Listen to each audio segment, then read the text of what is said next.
Bismillahirrahmanirrahim. Honorable Executive Vice Mayor of Shenzhen, Mr. Tao, Honorable Ministers, Government of Pakistan, government officials, and honorable businessmen from Pakistan and from China and Shenzhen city. Ladies and gentlemen, it's really a great honor and a pleasure to stand before you and witness this one of the most remarkable business event I have come across during my political career in my visit to this great country, in a great friendly country, China.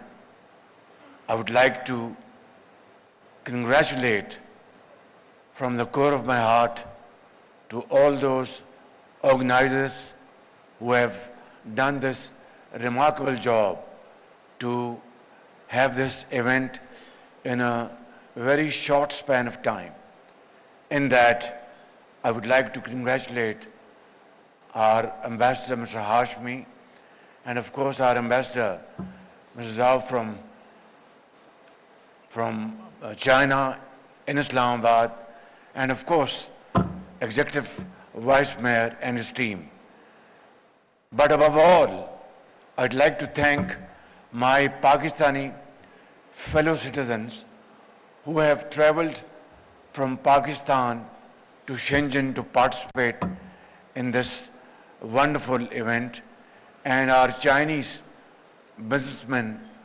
This shows and reflects the kind of commitment and the kind of fervor to promote our business and our friendly relations. I am not going to go into a rigmarole of figures which have been ably explained by our finance minister and then, of course, our deputy prime minister and foreign minister, who has always mentioned about what was Pakistan in 2018 and how we would move forward in times to come. Ladies and gentlemen, past is past, and if we live in past, we will gain nothing. But if we learn our experience from past, we will gain a lot. And that's what we are here today to achieve through our mutual consultation and B2B discussions. Look at this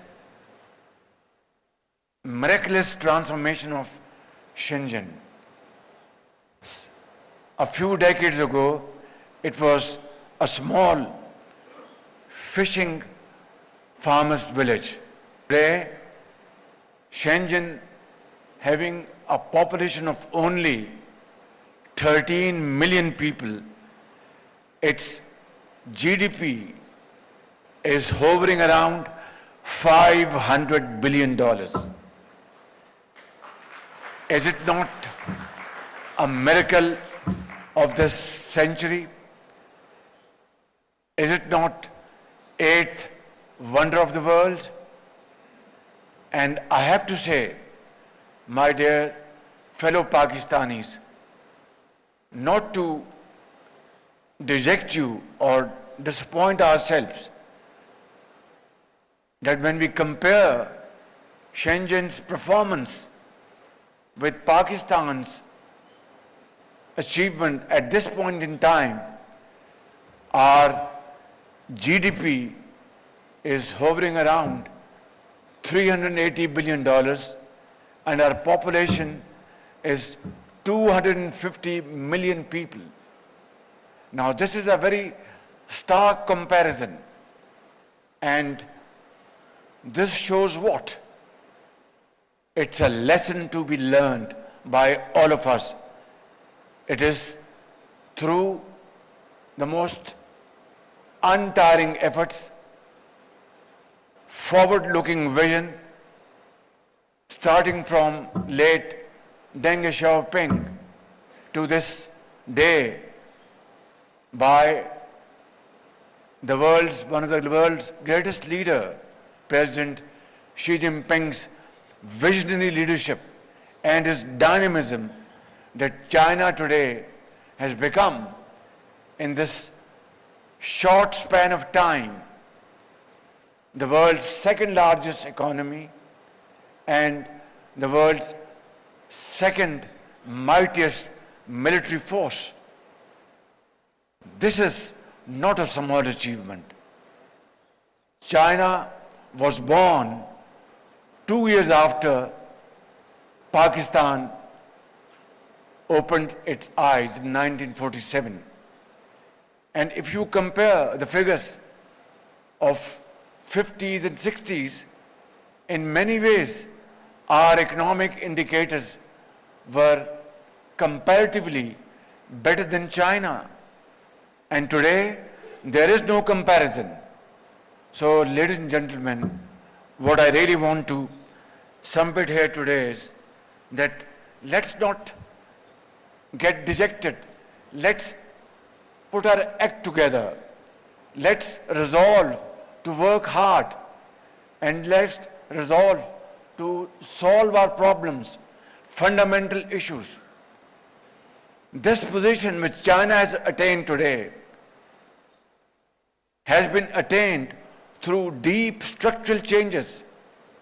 And if you count 3 huge achievements of President Xi Jinping, is number 1, he almost erased corruption from the face of China.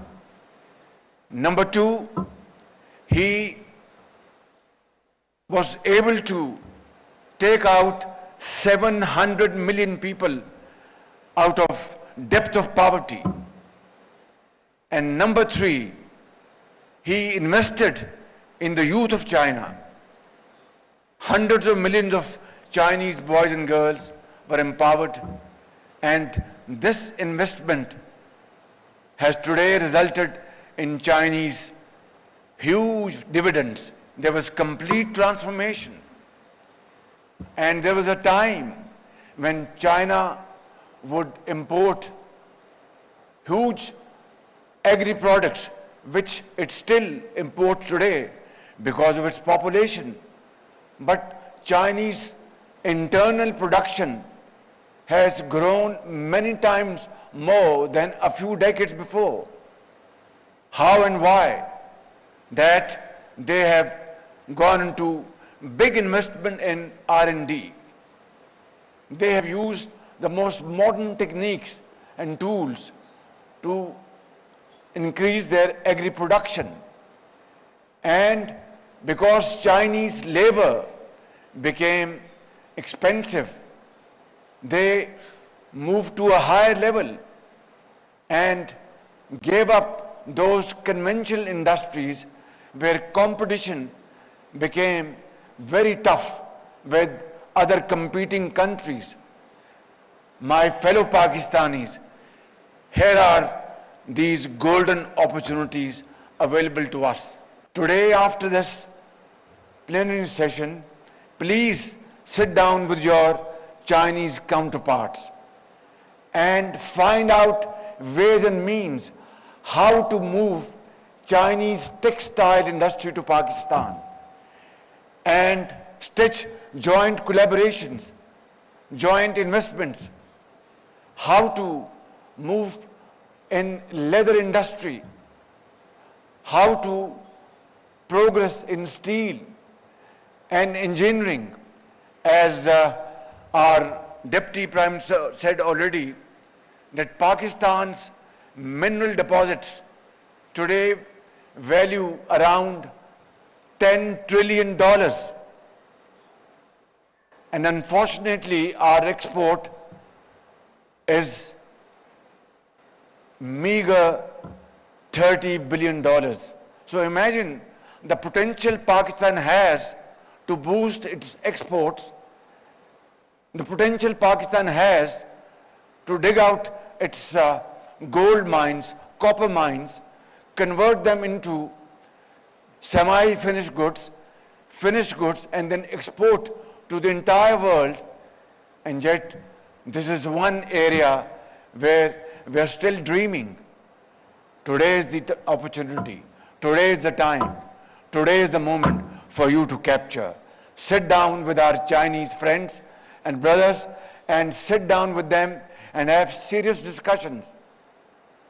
I want to assure you, as not only as the Prime Minister of Pakistan, but as the Chief Executive Officer of Pakistan, that I will give you fullest support as like never before to promote your efforts to stitch these deals so that Pakistan and Chinese businessmen, they benefit jointly, have mutual benefits. Pakistan's industry grows, China gets profits, and Pakistani businessmen progress in all these fields. Sky is the limit. I don't want to take a lot of time today, but I'd like to say a couple of more things before I conclude my humble submissions. And those are that, and this is not that I'm speaking for myself. Please don't misconstrue me. Shenzhen speed.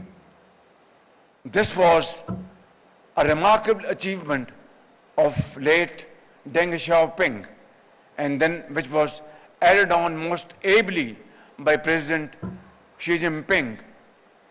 This is back in 2017 that I was meeting the chairperson of Chinese Exim Bank, and she said, Chief Minister, I want to congratulate you for Punjab speed.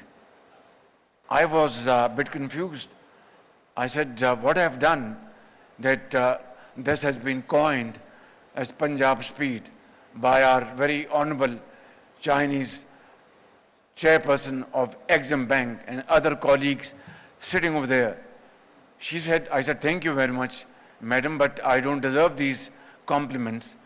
She said, no, Chief Minister, what you have done in Punjab, be it Orange Line, be it your infrastructure and other projects which you have done, is remarkable. Therefore, I'd like to call it Punjab speed. Today, when I've come to this great city, I had been here in the past as well. Now I understand what she meant by this Punjab speed, that I should come to Shenzhen and see this sprawling city, see this mighty progress, see this complete transformation, and go back to Pakistan learning a lesson from Shenzhen speed. This is Punjab speed, which we will convert to Pakistan speed. But ladies and gentlemen, this is not an easy task. Easier said than done. Please go through the history of Chinese struggle, starting from Long March. We all know about it. I don't want to go into that.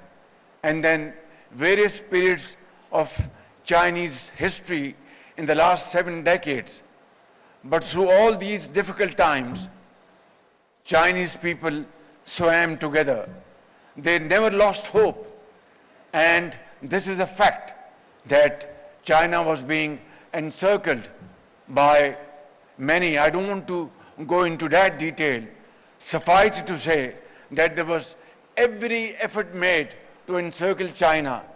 But the Chinese people's strength, their iron resolve, and their leadership, they decided that they will not succumb to that pressure, and they will pass through this pressure, make their way through hard work, untiring efforts, and sweat and blood. And this is what China today is.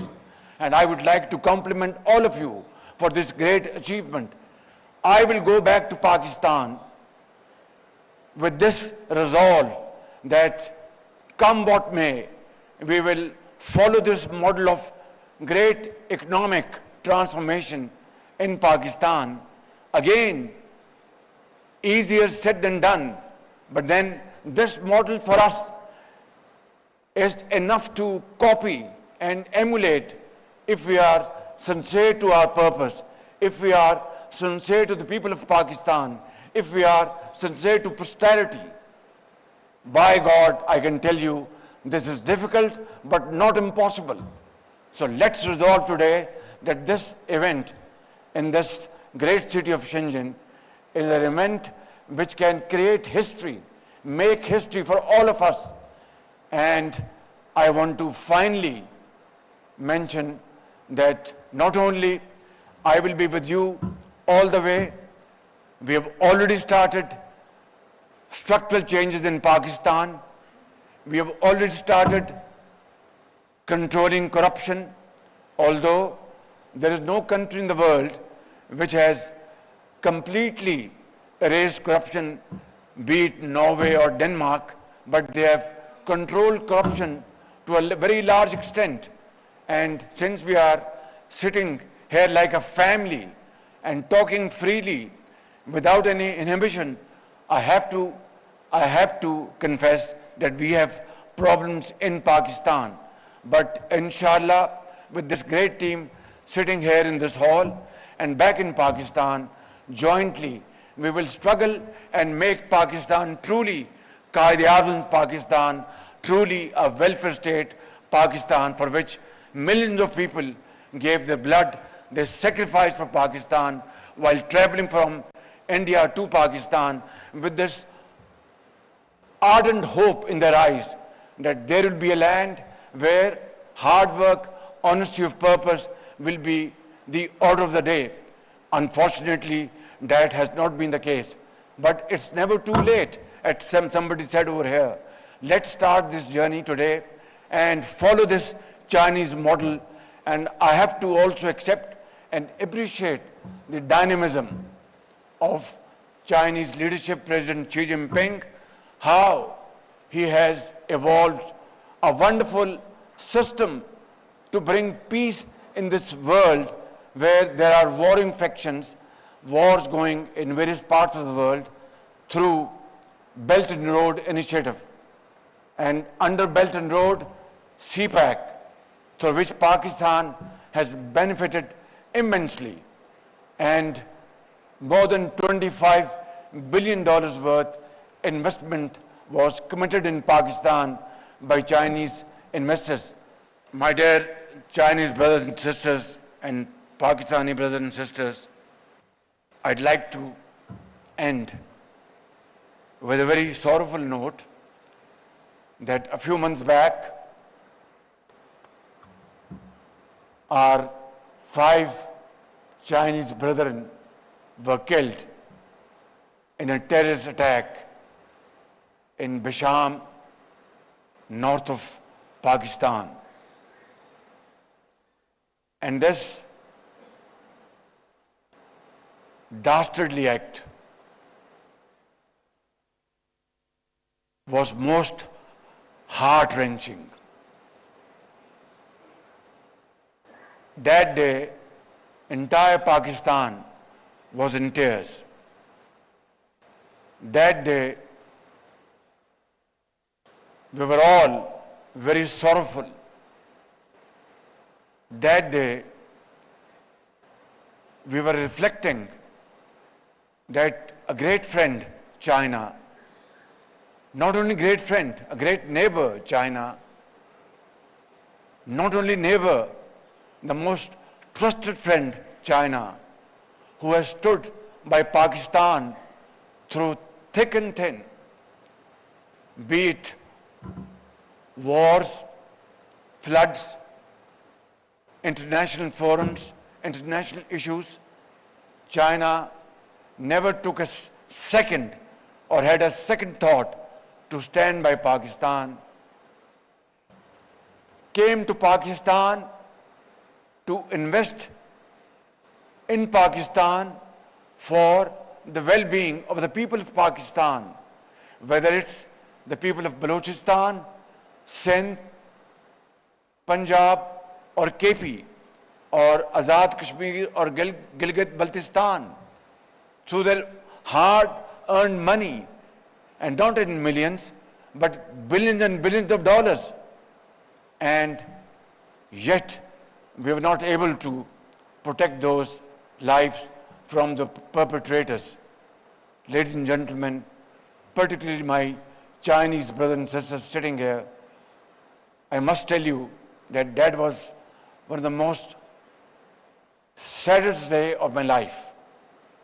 Ever since, we have taken various measures to put in place a foolproof protection system, a foolproof security system to protect the lives of every Chinese brother and sister working all over Pakistan. I will spare no effort to protect the lives of our Chinese brothers and sisters in Pakistan, and I want to assure you and guarantee you that we will provide them security more than our own children and our own self. And this is my pledge and commitment to you that forever, never again, this will happen again.